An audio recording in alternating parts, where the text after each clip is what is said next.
No, I like him better on the other side. He looks cool in there.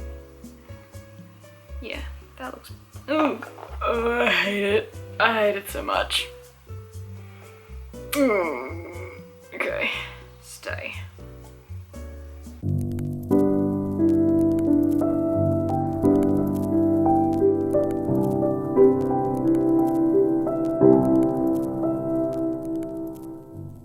Hello and welcome back to the History Rescuer. My name is India and today I am going to be doing another quick craft that is spooky themed.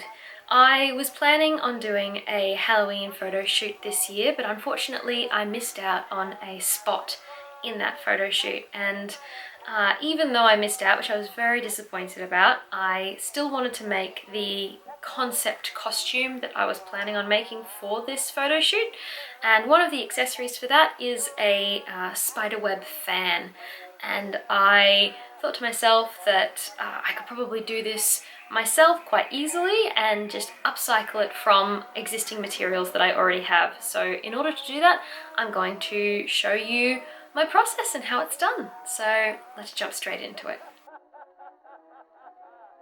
So this is the fan that I started the project off with. It's one that I've had stashed away in a drawer for ages. It's a bit old, ratty and frayed, and I just really wanted to reuse some old items in the house and give them a new lease on life. So let's see how this is going to work. So the first step of this process was to paint the entire fan black, tines and all. And after I had painted it black, I cut the little crescent-y shapes out of it. As you can see there, they're already cut. I painted it first so that the fabric itself wouldn't fray, because it's quite a open weave fabric. I figured it was best to paint first, sort of consolidate all the fibers with the acrylic paint, and then go from there. So here I'm just trying to put on a pale paint and put glitter over the top of it to stick to it.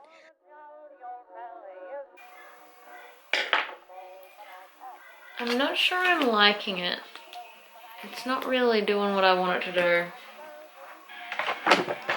What if I just use glue? That way when it dries, I'm going to leave that bit and I'm going to do the rest of it with just glue and see what it looks like, and then I'll paint over those areas with black if I decide that I like it the other way. So I'll try this first. Bear with me.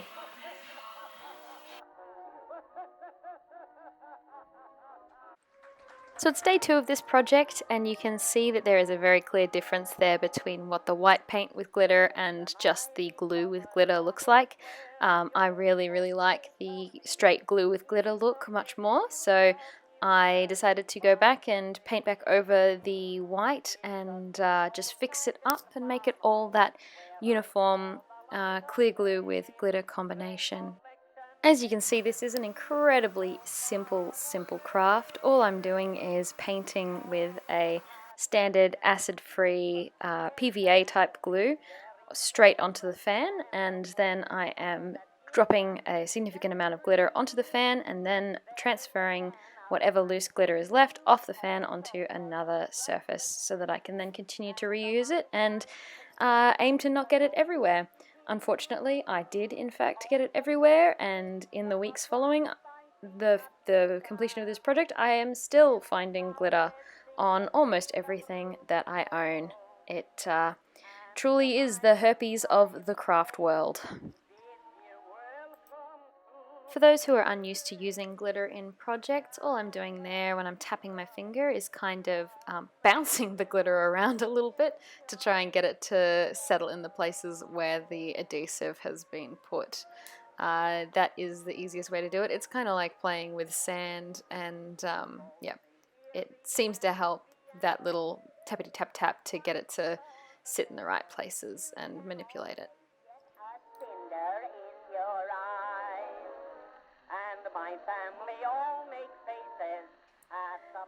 As an Australian, it is a lot of fun for me to play around in the space of Halloween. I've kind of always been obsessed with things that are dark and spooky, and of course Halloween is a culmination of all of these things for me, and a chance to dress up and be a bit weird and, you know, have fun and make a night a little bit magical for the kids in the neighborhood is always a really fun time for me.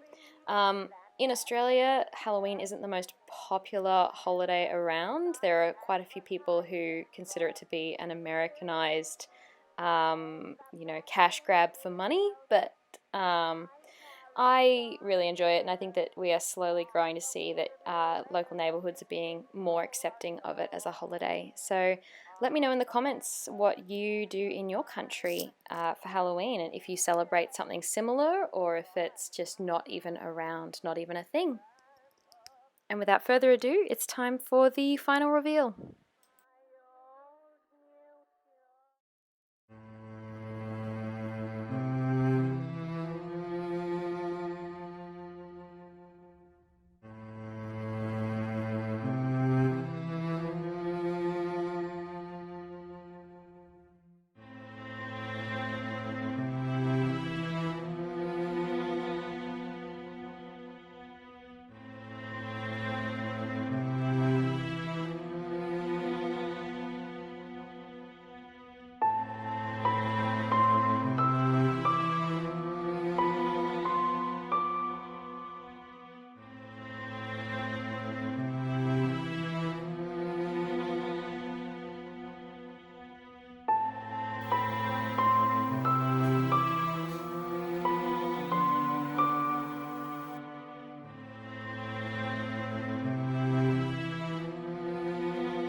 Thank you so much for watching. I hope you enjoyed this little craft. I'm pretty proud of it. I think it looks pretty good, all things considered, and it matches my aesthetic. And I think it'll look really lovely as a prop in future for Halloweeny goodness and potentially stage performances. So it's got all the drama that I was hoping that it would and more, which is great. And I think I'm even going to make some sort of little beaded hand hangy thing to sort of come off here, just so that you can sort of swing around your wrist dramatically. And I think it goes really well with this look. I think it's wonderful. Could I have bought it for $5 from a craft store? Maybe, but that's not the point. The point was to use existing objects and existing crafting materials that I have in my house so that I can start using them up and justify buying more. So thank you so much for watching. This has been the History Rescuer, and like and subscribe if you'd like to see more spooky, historical, Halloween inspired crafting. Okay, thank you so much. See you later, guys. I'm not sure where to put this little guy, but putting it on my face just feels really incredibly wrong. Maybe there. Up here. Beep. Tempted to put one on my neck, but I think that it won't be noticeable enough, and I think this guy's gonna scare the shit out of me more than once this little shooting session.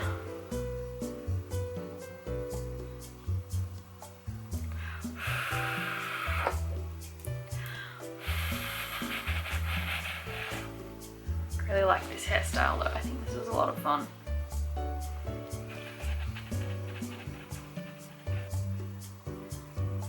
I really like my eyebrows like this as well. I think I'm gonna reshape them to match that. There we go. That is scary as shit. Okay, good to know.